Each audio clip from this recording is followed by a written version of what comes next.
Okay, we're live.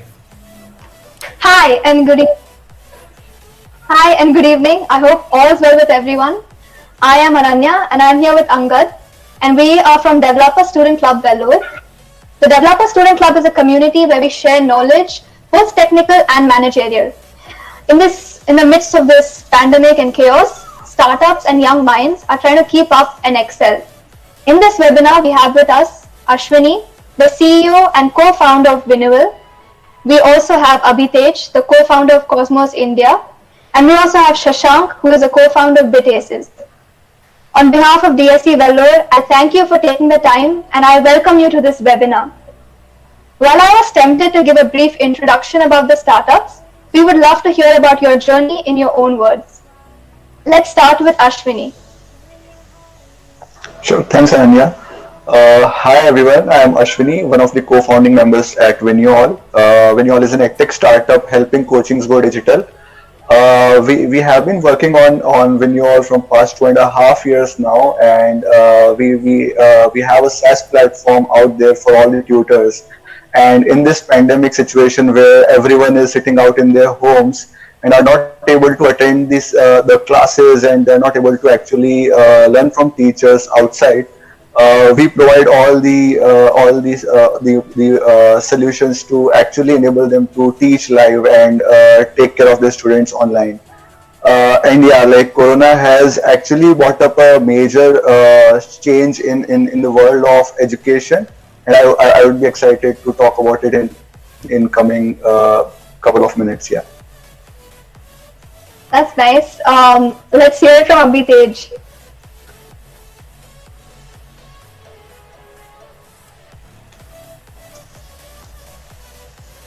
Um, Hey guys, this is Abhitej Singh, and I'm co-founder of Cosmos India, a VIT graduate myself. We started with the journey of Cosmos India like 6 months back, and we recently completed our 6-month anniversary. It gives me immense, I'm proud of my team, and gives me immense pleasure to tell everybody like what we have achieved in 6 months is it's tremendous in terms of spreading the knowledge about blockchain. So we're kind of trying to create an ecosystem and represent India at a global level. There's this concept which has been floating around for a very long time about that startups in internet era came around in 1990s, late 1990s or early 2000s in US and China. But corresponding big unicorns in India, we have seen around like 2000 after 2010. So there's been always this a little bit lag of 10 to 15 years.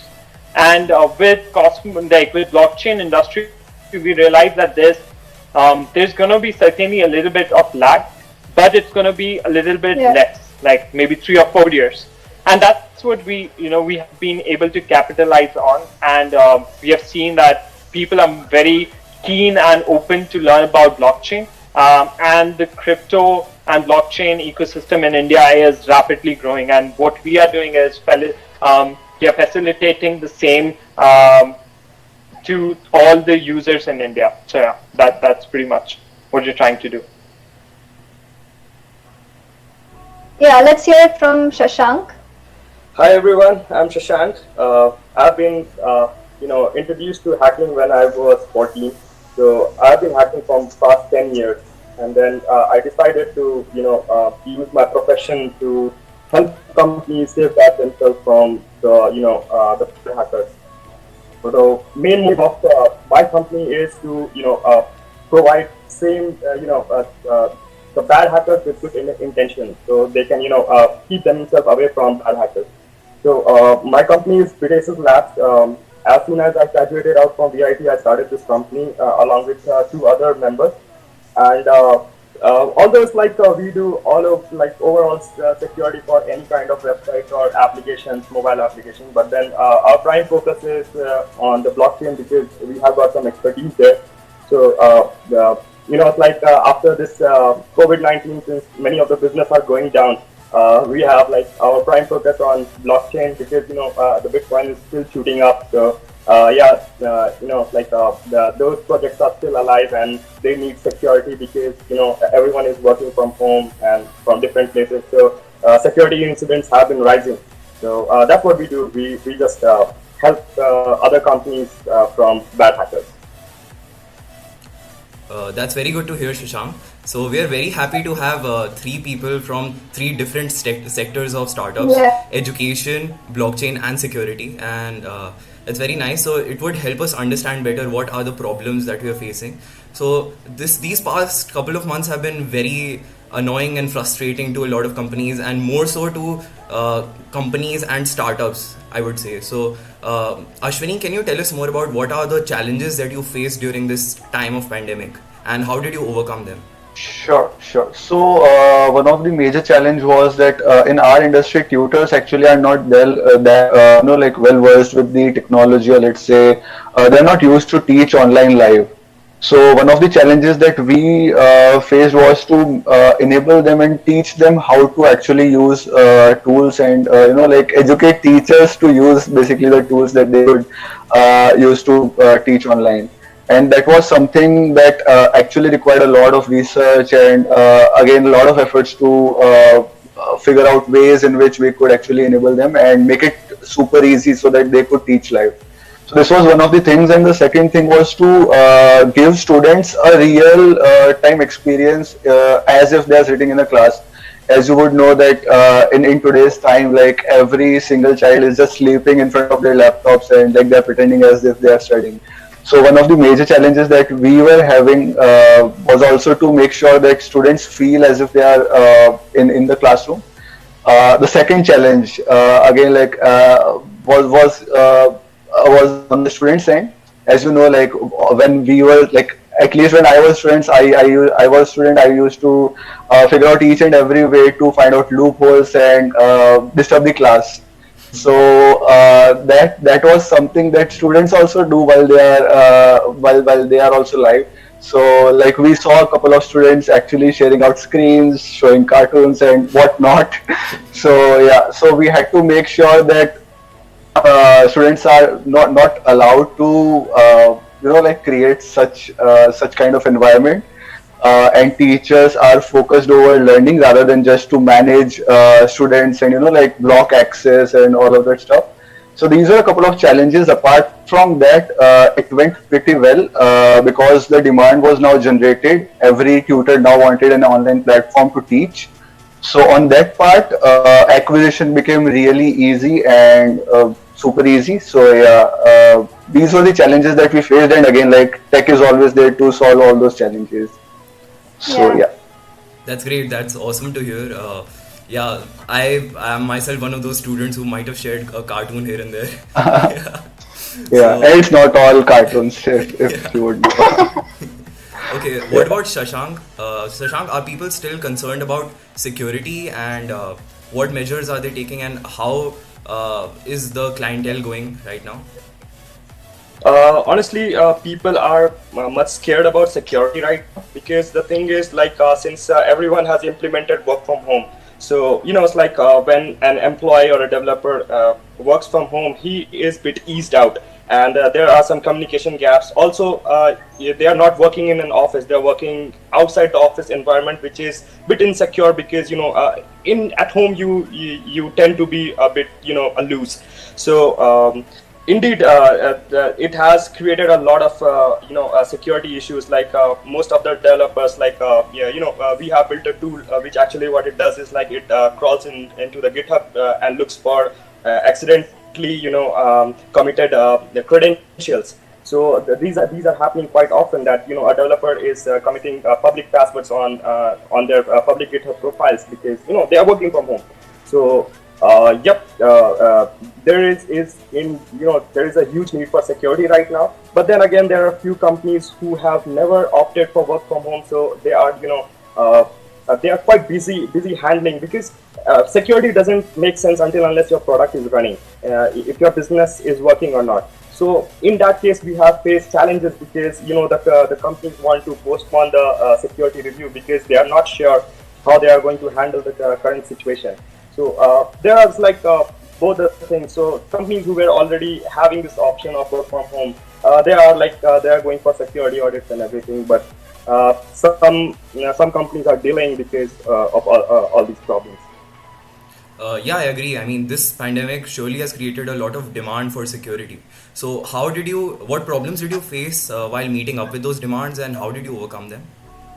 Honestly, I didn't face from my end, my team's end, managing things, because if you see all the hackers, if you see the hacker for hires, they all came in with a concept of bug bounty programs, which was started by 2003 by Mozilla, and then by Google, Facebook, and everything. So the entire concept of bug bounty was that you find a bug in Facebook or Google or something like that, and you go to you mail them and they reward you. So I never had problems in hire and everything, because all the hackers are pretty well versed with working from home. But yeah, when it comes to client side, like mostly when you have to acquire a client, or you have to meet them personally, because meeting personally has a better impact. So yes, those things are getting delayed. So those are the challenges we are facing. Rest from our side, I don't think we are facing any problem. Hackers for hire are still there. So sounds like a concept from the deep web. Okay, so yeah, Abhitej, in addition to being one of the co-founders of Cosmos, you are also responsible for leading the Cosmos community. So, what are some of the challenges there, and how did you overcome them? So just repeating few of the points that Shashank and Ashwini mentioned. So like for any community, the major is that the community members get an experience of being associated to the speakers or any event that is going on. And for us, the major challenge was to curate that sort of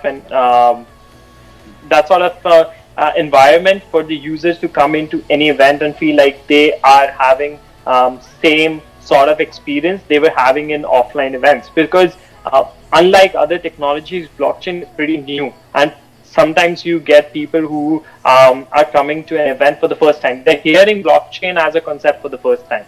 So, helpfully, we could get on such platforms which were able to create that sort of an environment. Just to mention one would be AirMeet, where you have a networking session, a platform just for networking, and you could go out and speak with speakers as you would do on a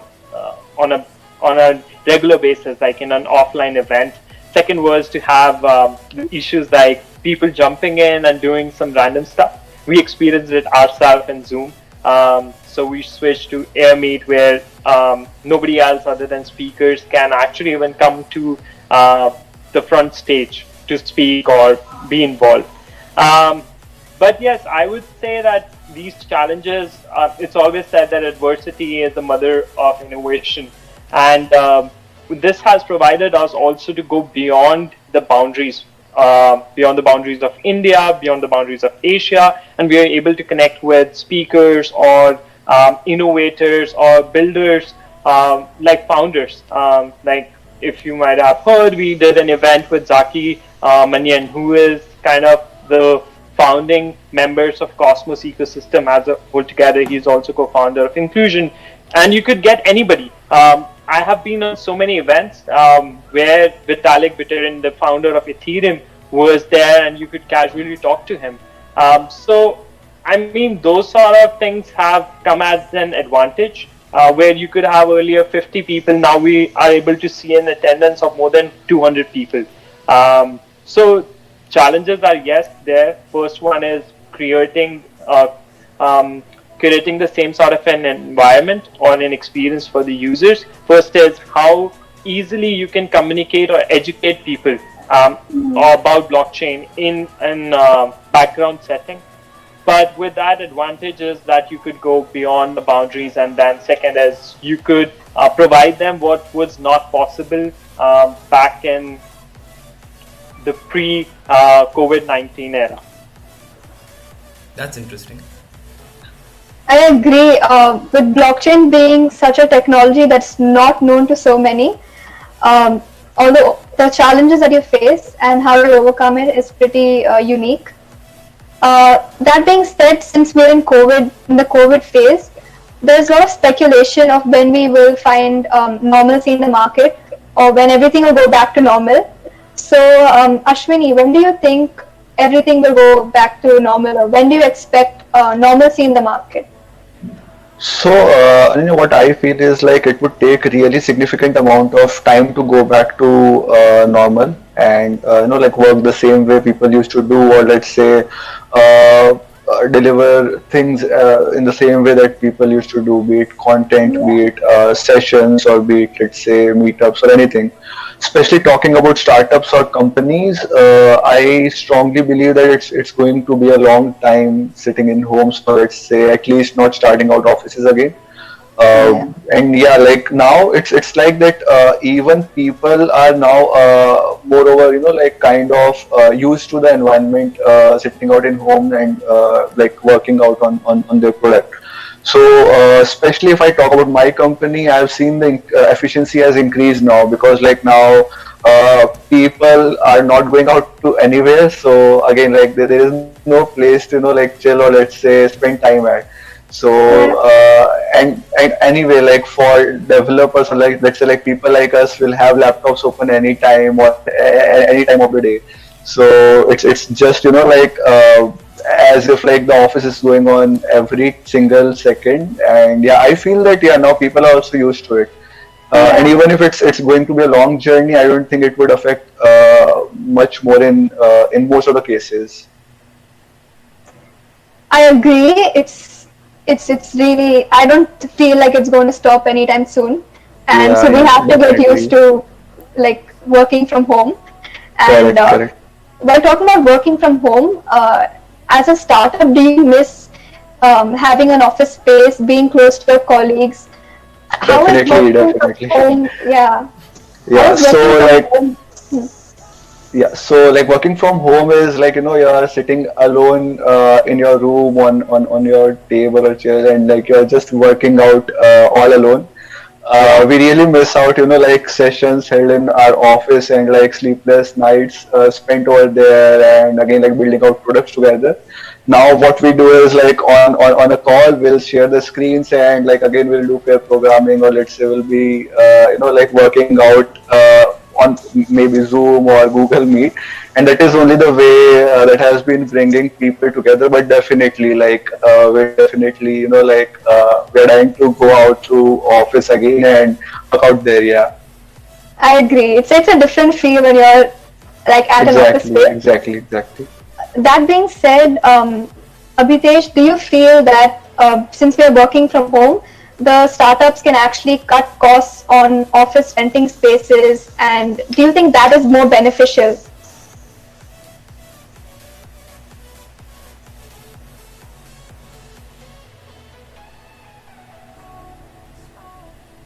Abhitesh, do you feel that yeah,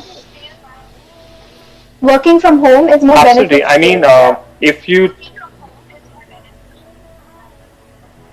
absolutely, I mean, working from home gives you a little bit of advantage on expenses, pretty much on like all the commodity, like any sort of renting or any sort of value-added services you would need to keep the office up and running, right from coffee machine to like going out and maintenance, everything.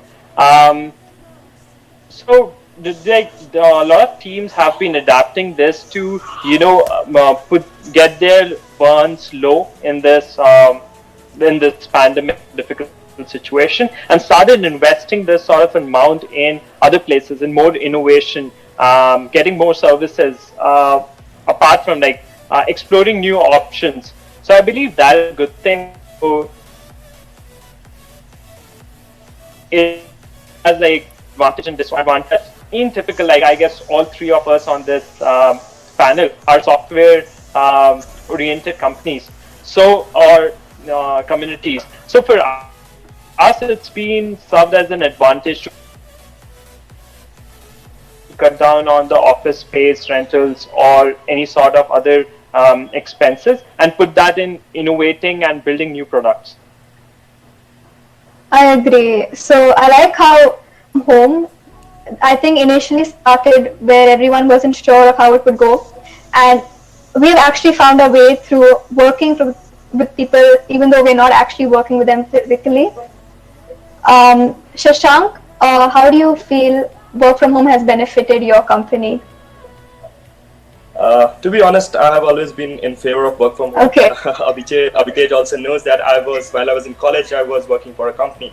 So my entire college life, I worked for a company which allowed work from home. So after college, I could provide them security consultancy and do all sorts of work. So actually, there are ways if you organize your work from home, it's very beneficial and you save a lot of time. That's my opinion, because I've been working from home for like past 5-6 years. So what we generally do is like we have a set of applications which we use. So for like all, if we have if it's about the marketing team will put all the leads in Fellow, and then we have Slack, and then all the coding stuff, the product development stuff happens on GitHub, and we don't believe much in meetings. So we have meetings only when it is required, and that's how it's worked, and it has been perfectly working for 1.5 years. So that's good. I am like I think working from home is very efficient, because go there and just like, so it's like if I don't have my laptop, I'm going to waste an hour sitting on the bed. So half an hour goes into productivity of doing something for the company. So I find working from home, like, even before this COVID happened, That's a lot of time wasted. But also with working from home, how do you strike a work-life balance?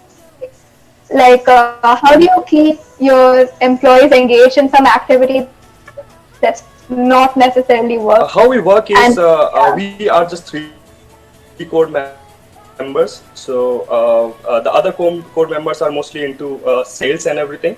And I lead the tech, the security testing, the product development, everything. That is something I do it. So mostly for hackers, what we do is we hire contractors, and we assign them each project. Yeah. So it's their duty to complete the project on time. And it gets like when you assign them a project, and their contract renewal actually depends on how they performed on the previous contract. That pushes them to work efficiently on their own. And this is one of the things what I do. And regarding my productivity, I'm productive, so I can manage myself. So that's how we.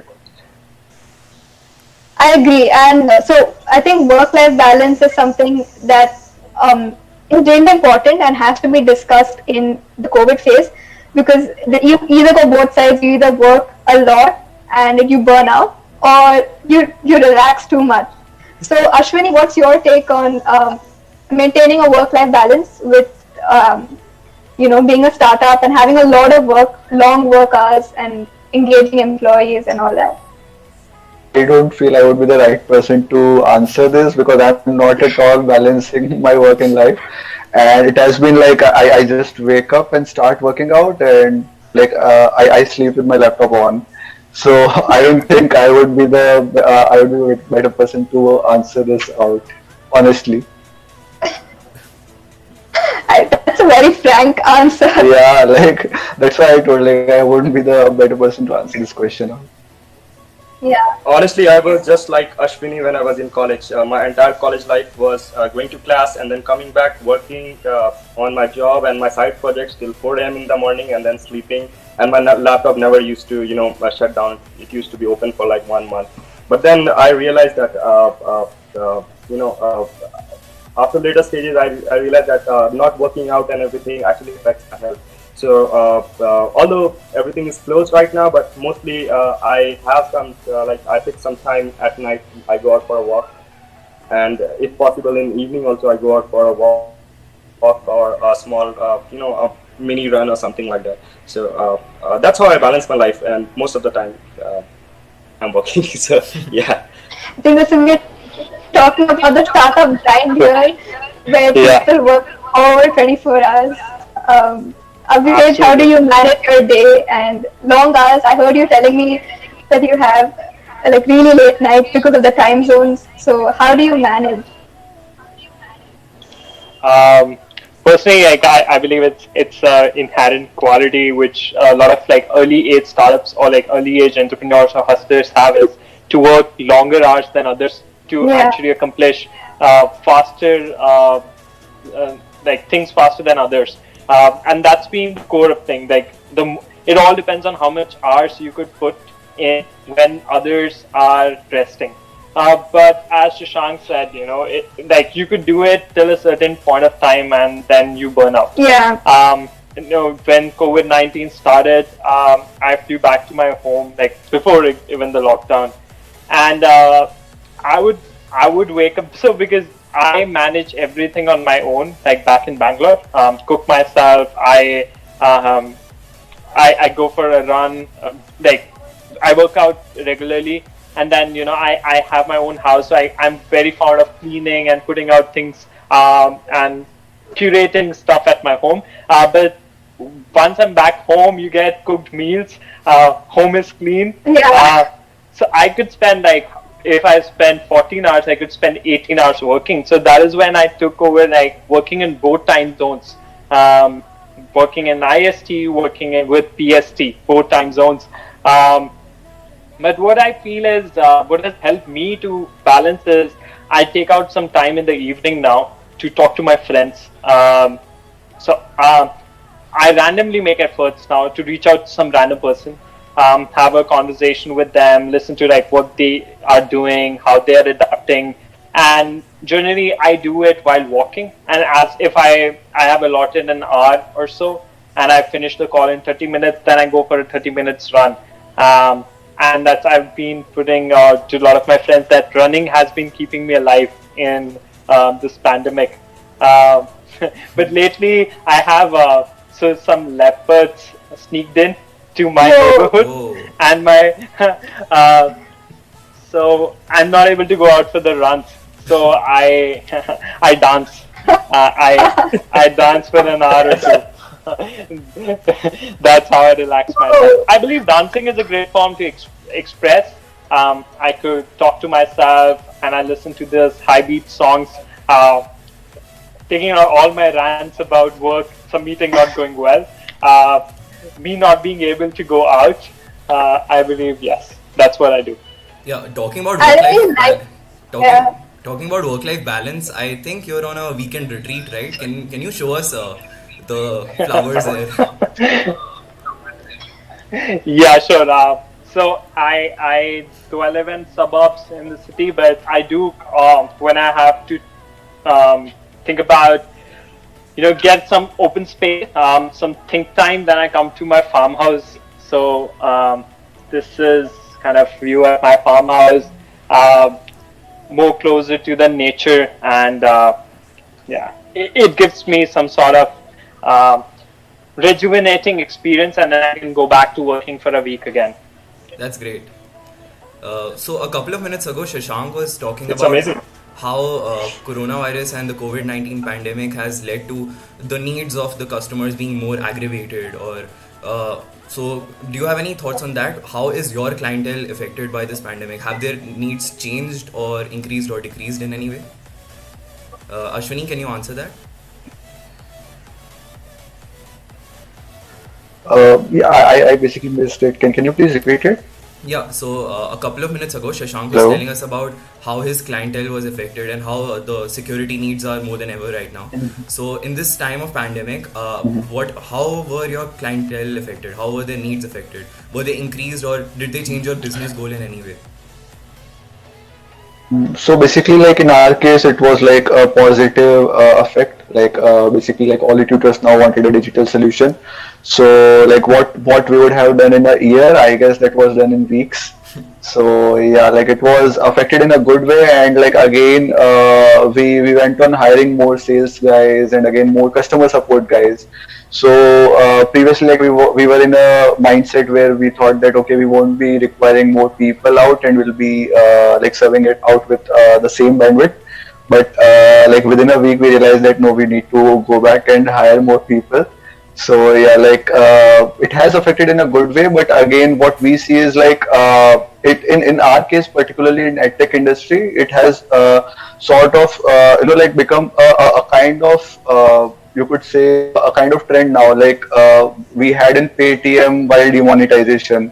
So even when currencies came back into access, or let's say currencies were normal back when a normal thing, then also like digital payments didn't go back. Like people used to pay digital, and now also like a major chunk of payments is done digitally, right? So what we strongly believe is like in teaching, or let's say tutoring industry, it would still remain the same even after the outbreak goes away, and like things come back to normal. And I hope like things come back to normal soon. So, but yeah, this would be a kind of permanent shift that would happen. That is what we believe here. That sounds like a split second make or break decision. I mean, I think startups are more prone to this than big companies. I mean, you need to get like when life throws lemons at you, you got to make lemonade out of that. So I think you did exactly that. And how many challenges did you face while fast tracking your development work? Were you able to procure enough developers?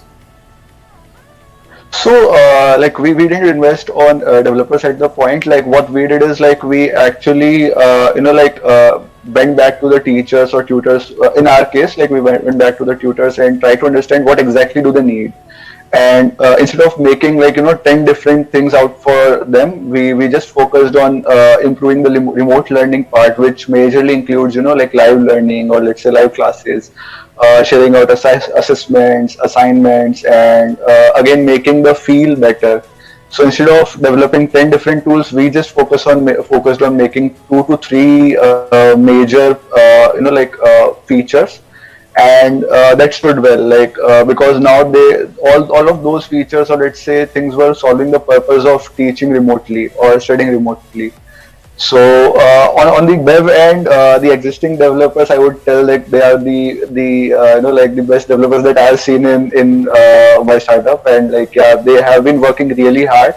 And again, as a developer, like you yourself are a developer, like how important it is when and how good it feels when your code base, or let's say your product that you have written, is being used by hundreds of thousands of users at a time. So that feel itself was an inspiration for our tech team to build out awesome products and roll it out as soon as possible. One of the challenges that we thought could be to hire more people would be, like to make them understand about the architecture and make them, used to the product that we are building out here.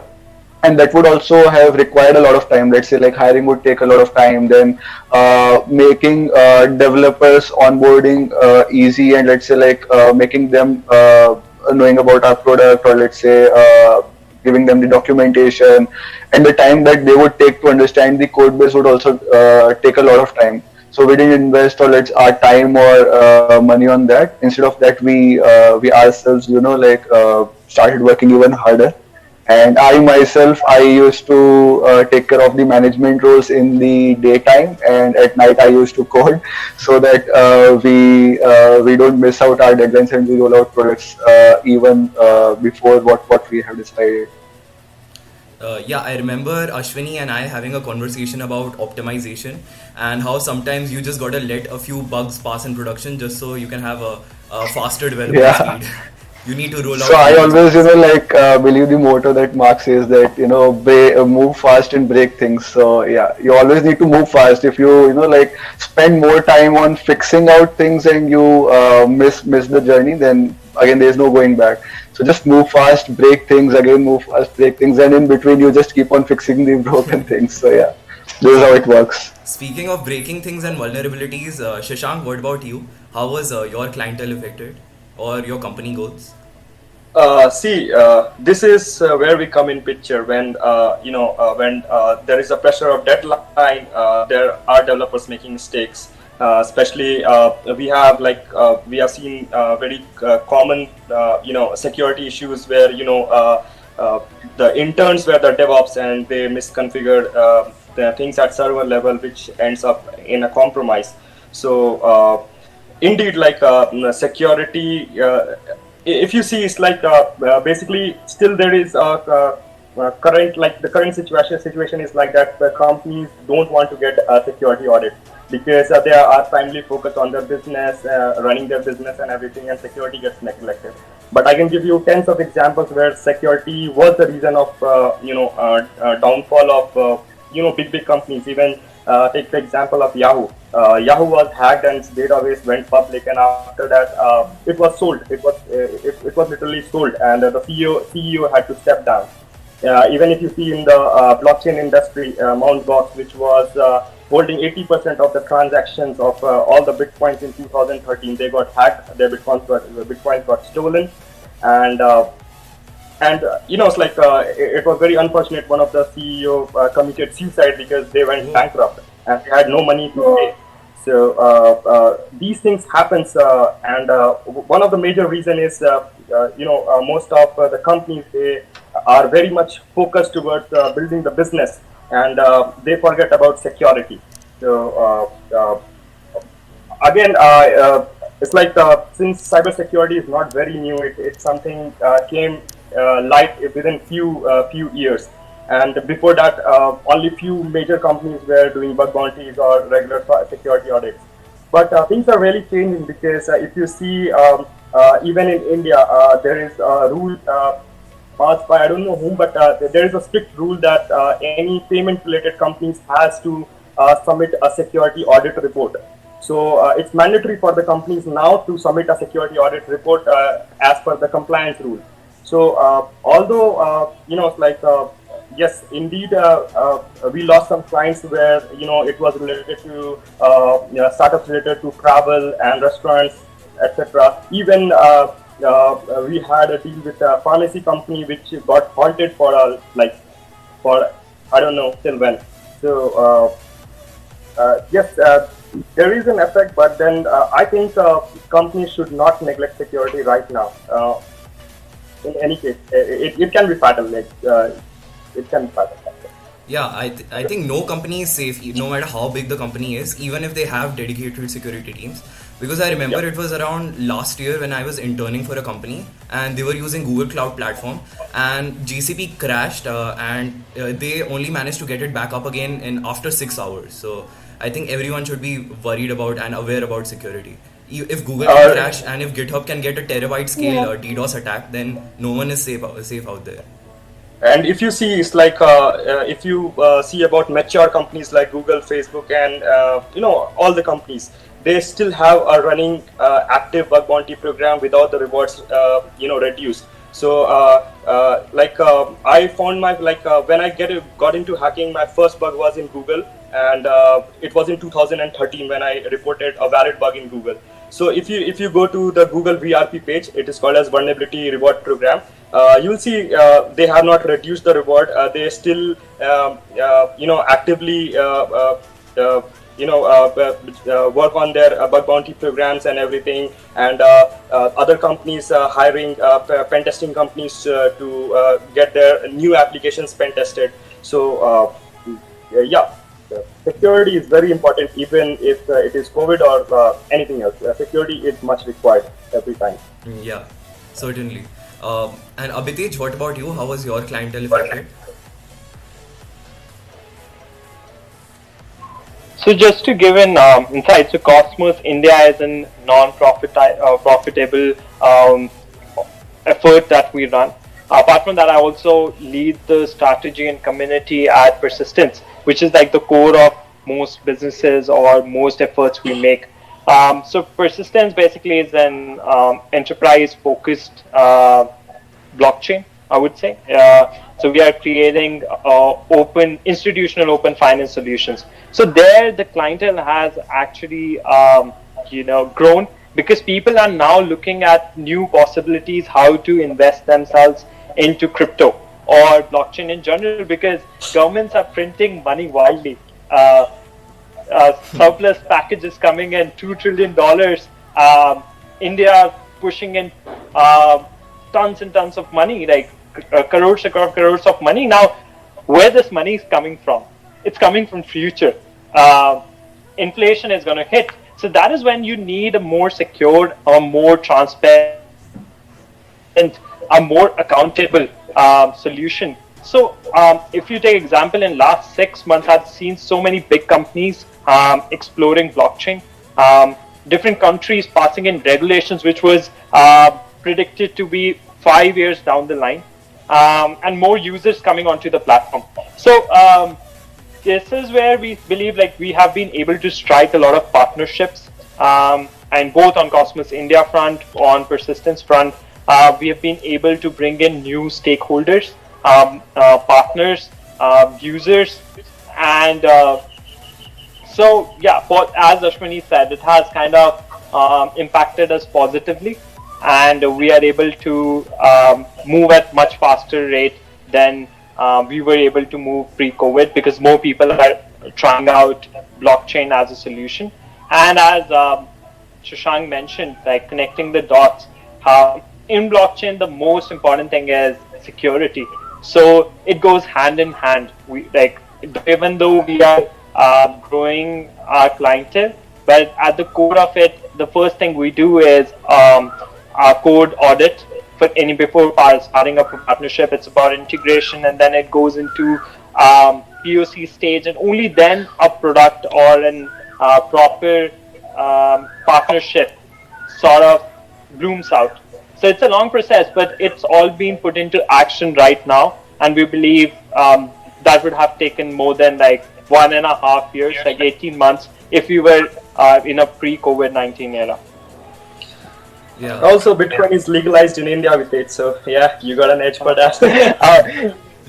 New vulnerabilities, new FUDs around, with new, I would say, with the new movement in the legislative front, but I hope that is resolved quickly and government realizes the potential of crypto. So let's see how it keeps going. Yeah, nobody stops people from trying new things, Shashank. Yeah, I read an article recently. Where the Pentagon was running scenarios and playing war games against Bitcoin. So they are going to be pressing hard on Bitcoin, and we might look towards other cryptocurrencies like Monero or Ethereum or something like that in the future. The king remains unruled. Absolutely. True. I mean, it's all about exploring new options, and cryptocurrencies, as it is said that, how dollar to perform, even though it was taking hits back in 2008, also still it evolved as a global economy. Same as like standard, if I would say, Bitcoin is it's more like gold. So that's why it's called store of value. Even though like people are trying to start wars, playing wars against it, it will always kind of stay at the foundation. And of course, new currencies are coming up, and they revolve around the core concept of transparency and auditability. In hackers' world, we call Bitcoin as the currency of the internet. So depends on we call it the side you're currency on. of the internet. So that's a different world. Yeah. Okay, so we got a few questions in the comments from the people who have been viewing our stream. So Ashwini, do you want to answer the first one? It says, do you recommend students graduating soon to turn to entrepreneurship given the uncertainty surrounding COVID? And how should college students gain enough faith in their idea to invest that much? So, Angad, see, it's not about, following a kind of, trend, or let's say just starting out, up because we don't have jobs, right? There should be a main, motto, or let's say at least a vision before starting up anything. So I would recommend, there's no age limit to start up. It could be either when you are 14 or it doesn't matter even if you are 60. But there should be a vision and a clear picture of what you want to build and why you want to build. So the why should be answered first, and if you yourself are convinced that what you are building is is good enough to, or let's say is a really cool thing to work on, then only you should start up. This is what I feel, and especially for college grads, trust me, it's gonna be a difficult decision, especially when you sit in front of your parents and tell them that you're going to start up. So yeah, I have been through that, and that's really tough. So yeah, Yeah, the Simon Sinek's it's golden circle. Start with the why. yeah, yeah. Yeah. So you should answer the why first, and then you should start up. Yeah. I think that's really insightful because there's a notion that, oh, let's just start up. And I think people sometimes forget why they're doing it because Exactly, everyone's doing exactly. it. Yeah. Another question that we have from the comment section is how do you guys handle interns in a work from home scenario? Abhitej, would you like to answer this question? Sure. So I personally feel a great time to actually explore because rather than having one intern and training one intern individually on each task, you could actually have multiple interns. And how do we do it? Recently, we launched an Cosmos India Ambassador program. And if anybody wants to explore, you could go out to our Twitter to try it out.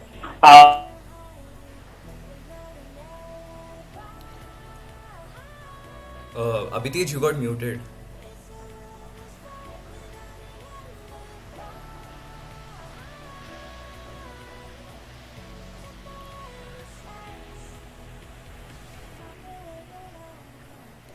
Okay, I guess we can. Okay, he joined you. Yes, Yeah, cool. Hey, sorry guys, just cut off. I was saying that we recently launched this Cosmos India Ambassador program, as well as we are having I'm working with 4 to 5 interns at the moment.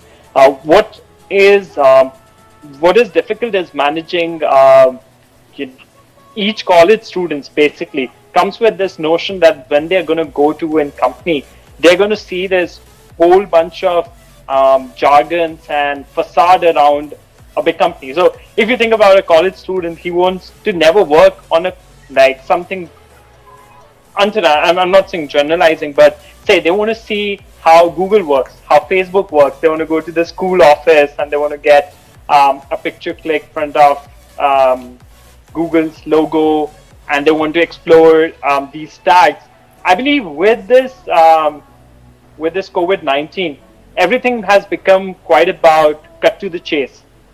People who really want to innovate, who want to try new things, learn new things, are getting a lot of exposure because you are able to spend much more time with interns. And how do we manage is we have these regular calls each week where we think about, ask them what new thing they want to try apart from the core work they're doing. And then we allot these multiple time hours, and then we manage everything on something like an Asana board, like we beautifully do it on Monday.com. But then we put it out, and people are able to learn these processes much more faster because now there is no alternative to it. You cannot go and jump on to whoever is your mentor or manager and say, hey, can you teach me how to do it? You go out and you see a YouTube video, you adapt quickly. And that is where I feel like, as Ashwini mentioned, people saying why. I believe I have a little, this part I totally agree to. But the second part, where he said, it's always about answering everything first. I believe it's not. With this particular situation, has changed a lot. It will give you a clear idea, even if you're interning at a good organization or an organization you're building, you would be able to differentiate, are you a hustler or not? And then would be able to. So there is a thing, if there is 2 minutes, and I want to be mindful of the time, but if this is an important thing I want to touch. Yeah, sure. Yeah, sure. और सुनाइए बस मैं मेरा हुआ था मैंने कहा बेटे चलो ठीक है There might be a तो plane देख ली passing. हमें ध्यान से hello hello Yeah. So entrepreneurial skills are associated to only startups. You could only start if you think like an entrepreneur, it's all about starting up. It's not true. being entrepreneurial, like entrepreneurship altogether is not about startup. It's about your approach, how quickly you adapt, and what new opportunities you're looking on. So if somebody asks me, how do you manage your interns? First thing, like, it has become very simpler to pick people out. So now it's like we give them a task. We see who wants to try out new things and what approach they are taking out, and how quickly they're able to adapt. Yeah. And then we bring on these people, and based on that, we kind of give them these challenging tasks, and now they go back and they kind of coordinate on those over calls. They reach out to multiple people. So like interns, earlier you had to be geographically constrained, like, okay, how many interns I can get to sit in my office. Now I think how much of interns I can get to train, to build a pipeline of our employees. So we have these task-based assignments, which we give to our interns. We have weekly calls. We give them tools where they can track and adapt. And then once they come out with these solutions, we kind of put them into production. So they could see whatever they're building being adapted by, say, hundreds and thousands of people. And that's the biggest motivation for anybody. And then you don't need to answer everything before you start to build a product. It's like you have this certain golden time where you can learn, evolve, and then come to answering all the questions. Yeah, that's great. That's quite inspirational to all of you interns out there. So, we have another question, Shashank. It says, what semi-permanent / permanent changes do you think this situation will make the tech industry adopt? To be honest, I feel it's like, what was normal before is not going to be the same normal. There will be a new normal now. So, there will be a major shift in people's psychology and, even in tech. And there is going to be a big shift, because I don't think this corona is going back even in mid of 2021. It's not going there, because even if we find a solution, distributing it worldwide to the entire, the earth, it's gonna take time, and we still don't have a solution. It's still on the trial. So I think it's going till minimum mid 2021. So till then, a lot of things are gonna change. But it's like for students and graduates, I would just suggest one thing which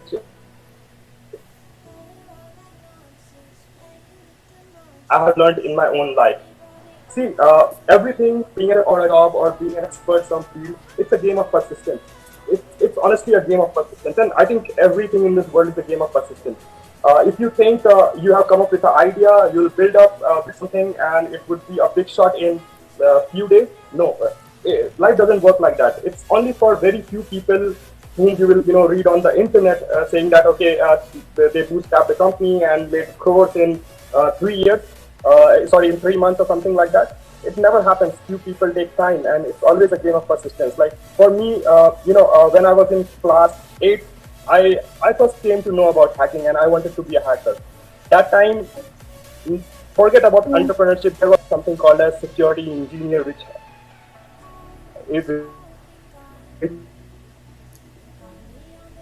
is there right now.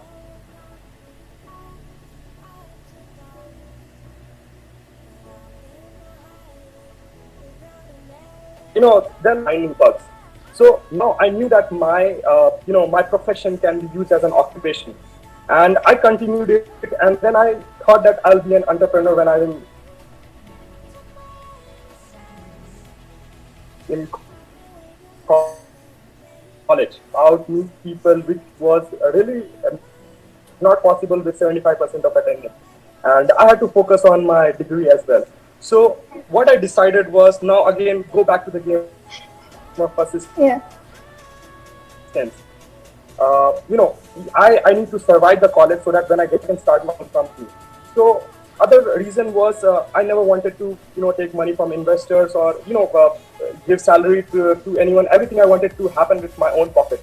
So I made a target that in 4 years I'll make this much of money, which will be used in my company. So 4 years I did that, and as soon as I left the college, the very first thing I did was register my company, and it has been like 1.5 years, and we are very happy. We are not a very big shot, but we are slowly, acquiring clients. Our skills are getting recognized. People are recommending us. So this is how it works. If you want to do anything, it's always a game of persistence. You have to stick there until unless you figure it out how to make it work, and it's not going to happen in one shot. It might take 10 shots, 15 shots. You never know. So it took me almost like 10 years to be, what I am today. So it's always a game of persistence. And I remember Shashank doing DAs and hacking parallelly, and we would sit in room thinking about, okay, how to build the project and how to submit it before the deadline. And yeah, I totally agree on what Shashank has done, and I've seen it with Ashwini, I've seen it with Shashank, and totally it's always like game of persistence. And I guess somewhere that's an inspiration to name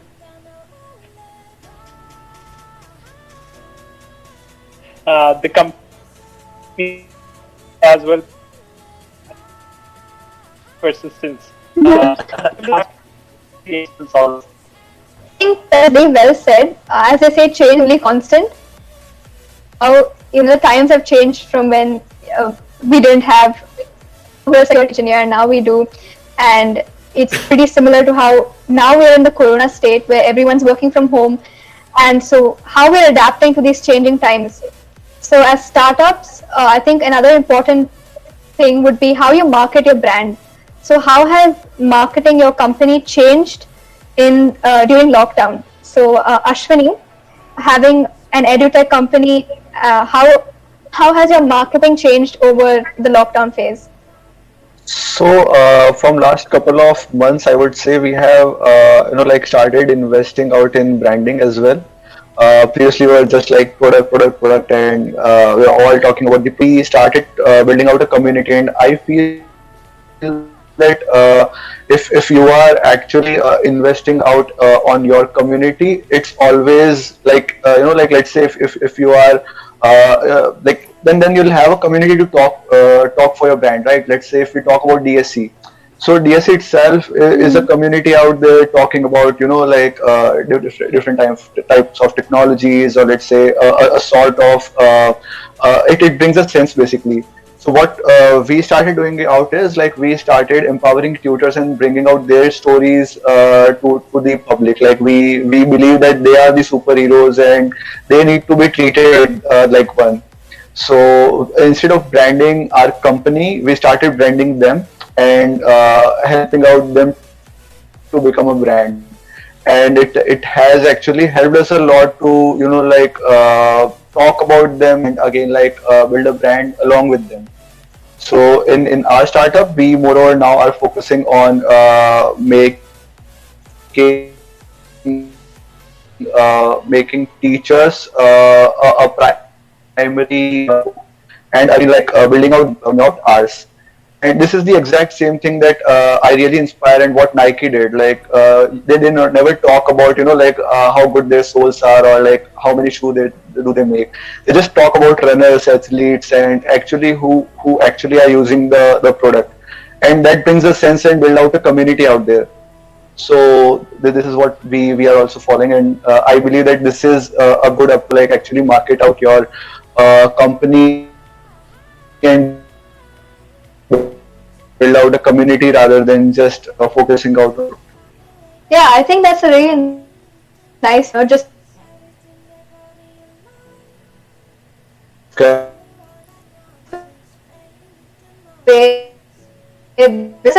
because you can test more sector. So how do you work with your marketing, and how has it changed over lockdown? For me, what I did was, we are selling actually a service, not a product. We are selling a service right now. So to buy a service, there is a need of trust for the client. So what I did was, to sell, pen testing service, I need to, tell my client that how good I am. And this is how I do. During my 4 years of college, I participated in bug bounty programs of all the big companies, Google, Facebook. So Yeah. I was listed in Facebook Hall of Fame in 2017 and 18, Google 6 times in 2013 and 14, Microsoft again in 2015, something like that. And it's like many of my blogs were much appreciated regarding the write-up I did for the bugs on Google and Nokia and like many of the Fortune 500 companies, you name it, Dropbox, Tulio, and Coinbase, and everything. So when I ethically reported all these bugs to these companies, I got acknowledged by them in their Hall of Fame pages. So this is how we, it's like if a client doesn't know me, I just tell them that okay, we found bugs in these big companies, so we are definitely going to find bugs in your application as well. And if still they are not convinced, what we do is like we ask them, okay, give us an opportunity of 48 hours, and we'll give you a bug for sure. And that's how we market our service. That's how it works for us. That's great. Must be quite tough. I mean, considering this time. So basically, it's very tough getting a startup up to a point as it is. And I mean, there are a lot of startup programs like the Y Combinator, nice. But during this time of pandemic, everyone is like we're hearing news like Ratan Tata donated N crore rupees to some farmers or something like that. So are there any companies or government bodies which are actually helping out startups in this case? Abhitej, would you like to answer it?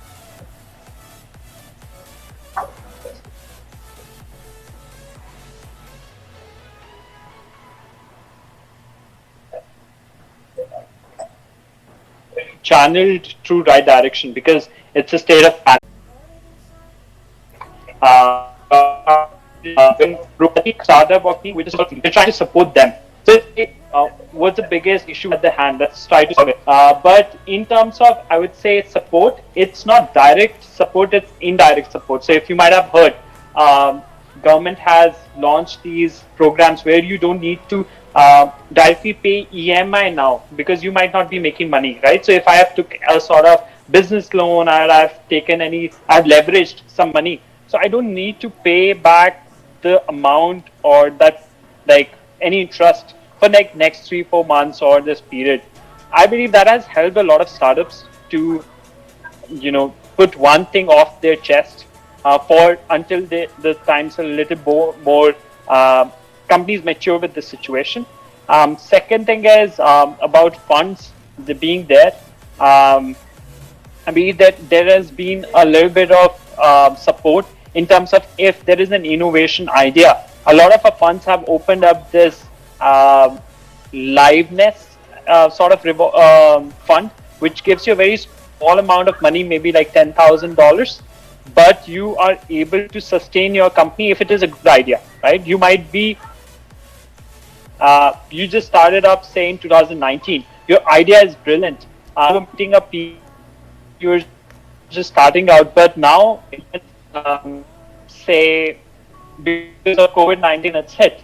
So they're not kind of directly funding you, but it's like sort of giving a loan based on services or your product or sort of an equity in your company, but that you can return back. I guess Abhitej is pretty much aware of it, how when you all started and what it was. So the initial idea of actually solving out a problem was completely different. It was when I was preparing out in Kota for my engineering examinations. It was really difficult to get my answers solved, and that was the problem that I was trying to solve when I was in my second semester out in VIT. And that was the time when I started building out a forum to solve out the doubts of students who are facing doubts, and connecting tutors or let's say experts with students. So this is how we started up, and I guess like Abhitej is completely aware of the journey so far. And then we figure like then we realized that there is a huge problem out there on the tutors end as well. So then we pivoted, and then we started focusing on solving out the problems for tutors as well. So yeah, that was the time when I felt that there is a need to build out something, and then yeah, that was a point for me. That's great. I mean, there must be a lot of competition there, so you got to figure out your USP very early on. Correct. So see what I still say to my team as well is like, if you don't have competition, then like maybe like it's not that exciting, na? Like you are all alone in the in the market and just building out anything. So I feel competition should always be there to make you feel motivated and challenging enough. And innovation also could drive through like competition as well. Like let's say if there is a problem that you are also solving, and there are out like players out there solving the same problem. So then comes the interesting part of the approach that you take to solve out the problem. And if there's no competition out there, whatever you do is a kind of monopoly out there. So there's no like a kind of let's say interesting part out there to solve the problem. So competition should be there. Yeah, that's true. Okay, so speaking of inspiration, Shashank, what was yours? Honestly, when I was in class 8, I remember I joined, there was some sort of hacktivism going on. So what Indian hackers used to do is used to hack into Pakistan websites and then deface them, and it was the vice versa thing. And then I heard about this Google bug bounty program, and then I realized like why not be the better guy out there with the with the same skills. And I found it like it was more appreciating that someone recognizes your skills, and and in return you are actually safeguarding an organization. So that's what inspired me to start this up, to acquire enough skills so that we can keep the bad guys out there on the internet. Like we are just the good guys on the internet, keeping away the bad guys from stealing money, stealing data, etc. So this was my main motive, to to bring all the good guys into force to help companies from not getting hacked and their customers' data being safe. So that was my main motivation. That's really interesting. It goes to say that inspiration can come from so many places, and how you mold it into a company of your dream. Speaking, Abhitej, do you think that the economic recession and post-lockdown issues will make people hesitant to enter the world of startup? And like, if you have anything planned for your company post-lockdown opens, what are they? I believe it's the best time to start actually. Okay. Because more people will now spend time researching, innovating, figuring out the problems, broken, cracks, and more cracks they find, more solutions they would be able to come up with. Think about now you being sitting at home, and you're not able to experience the life you wanted to experience. Right? You cannot go out, you cannot live. I believe that gives you 100 possibilities of what should I be doing. And just to give an example, is beautiful example like which was early on is House Party. It was an application which was going to shut down, and they just had like more months of money left, or like they were like after 2 months we're going to shut down this program. And see, they raised millions of dollars after that. They have got so much. They have acquired millions of users. Other good example would be Microsoft Teams. It was a new product. They wanted to push out it for a long time, but channels like Slack or other innovative products were trying to beat. But this is time they invested in innovating, coming up forward, and it kind of bringing in the new teams that Microsoft has brought in, and they were able to boost it. So I believe in this lockdown, if you had an idea, spend time to make it, say if it is a digital solution, try to take a lot about feedback, because people would be more open to try new solutions at this moment. If you would tell me about a solution to about virtual travel 6 months back, I would have never tried it. You tell me virtual travel experience today, I would spend 5 to 6 hours, because I'm enthusiast and I want to travel, but I don't have an option to travel right now, right? So we have these plans where we want to first build as solutions majorly for people who are trying to build the basically come into more robust system, more transparent system after this COVID-19, because not being political, but say PM Care Fund, okay, it's not public, and people donated it widely. Now they're not ready to open like send out even on writ. It's not. It's away from the writ file system. Like even if you file a writ, you cannot get details about PM Care Fund. Right? Yeah. So people are getting to know about that. There is a need of decentralization. There's too much power in hands of some people. So there's going to be a shift from this centralized paradigm to decentralized world. Take example of Facebook. Be manipulating users' data, manipulating it, not standing out for what's right. Didn't stand out for what Black Lives Matter, and all of this is being jammed up with the frustration of being locked down. And then people want something. How do they take control of their lives? So our only plan after post lockdown is to make people more aware about the decentralized technology, about how they can drive the solutions by themselves. So if I'm not sure how many people are aware about blockchain world, but it's for the community, by the community, and it's always driven by the community. Oh, So- that's nice. Yeah. Yeah. Okay, so we are running short of time a bit, and for that purpose, let us take one more topic, and that is any advices for people thinking about startups during this crisis. So Shashank, Shashank, what's your take on this? I'll just say one word. Go for it. Okay. Keep aside this. I'll explain this. So let's keep aside Corona. So, but there were different problems to everyone. If you see most of the entrepreneurs, some were poor, some had some issues, and they still created it, right? And it happened. Something which was impossible, it happened, and it's all because they did it. So I don't think if so my view is same. So if a student or any person, if he wants to be an entrepreneur, and if he goes for it and he's persistent for it and he's running after it, he'll do it. He'll do it.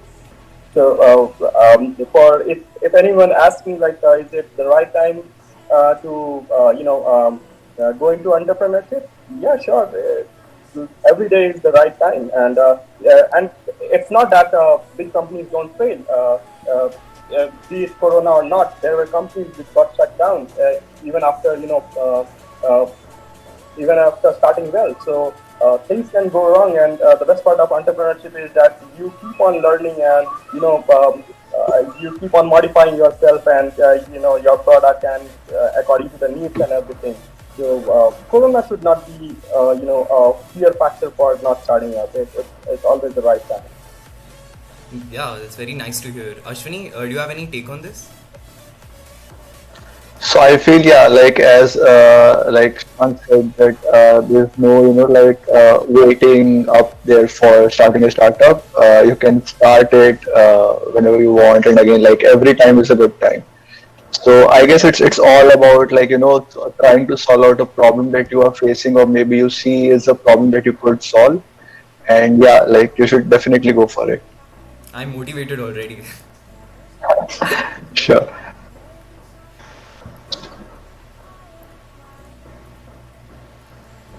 Yeah, so one last thing. This is a general question for everyone. Are you still hiring? So to answer this, we are hiring. Definitely, will be hiring more. So if anyone is interested out in interning out or is looking out for a full-time opportunity, definitely do ping me up.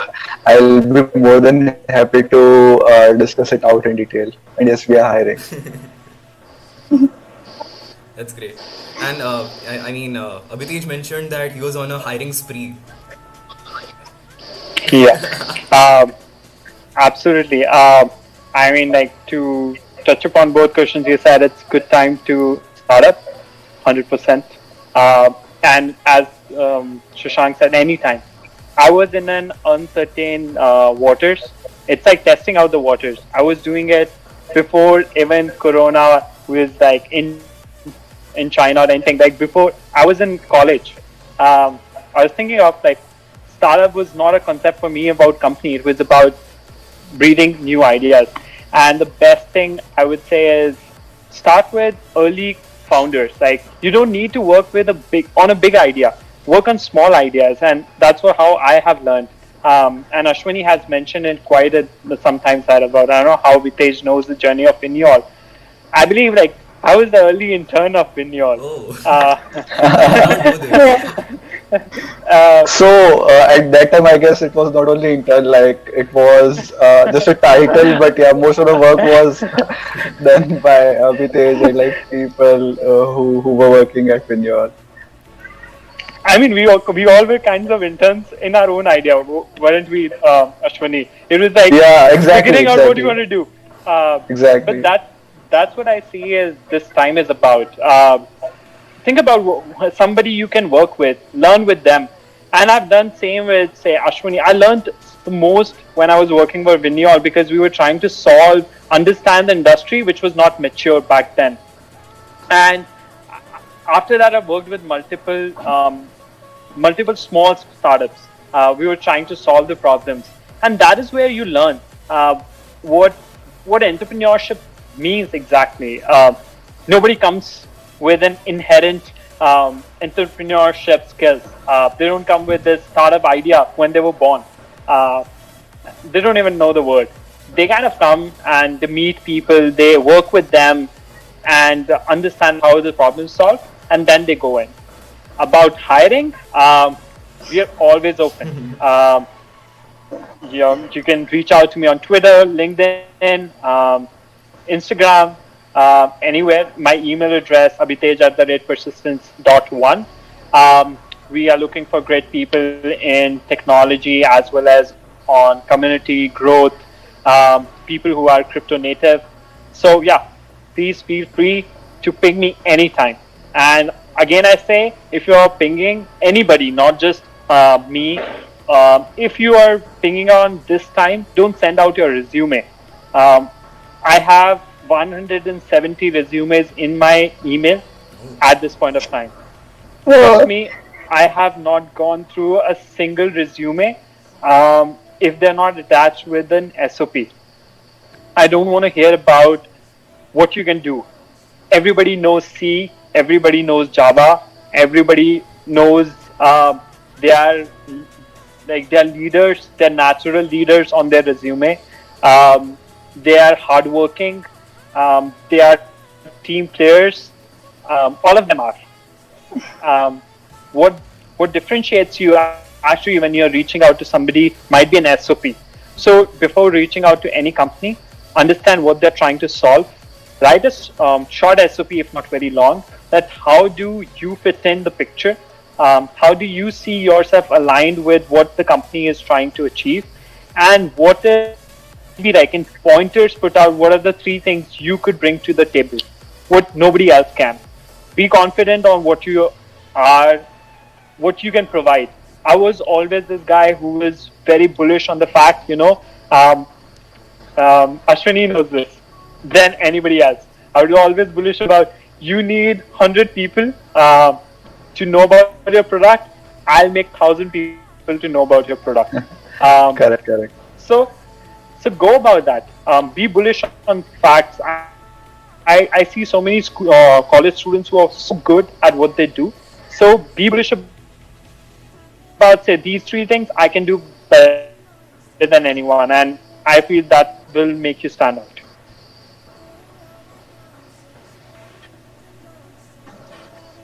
I agree. And like how Shashank about how you need to have persistence with hard work and amount of skill.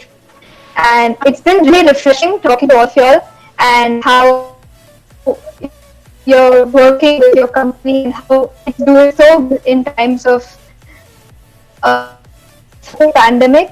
It's really refreshing and inspiring for all students who are looking out to intern or students who are looking out to start up. I would really like to thank you on for being for taking the time out and inspiring us with your journey. Thank you, Ashwin, Rich, and Shashank, and good evening. Thanks a lot for giving us the opportunity to share our knowledge of it belong to our It's been a lovely so, show.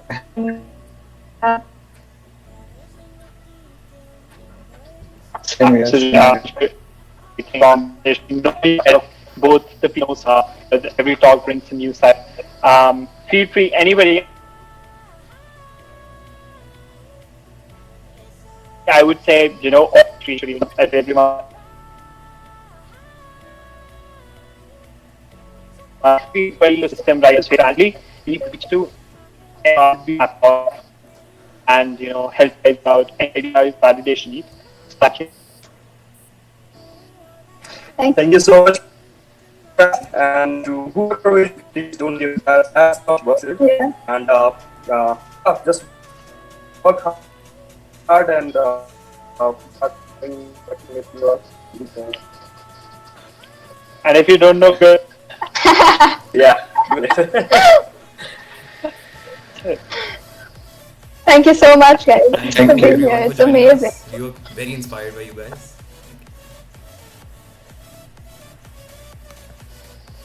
bye bye guys.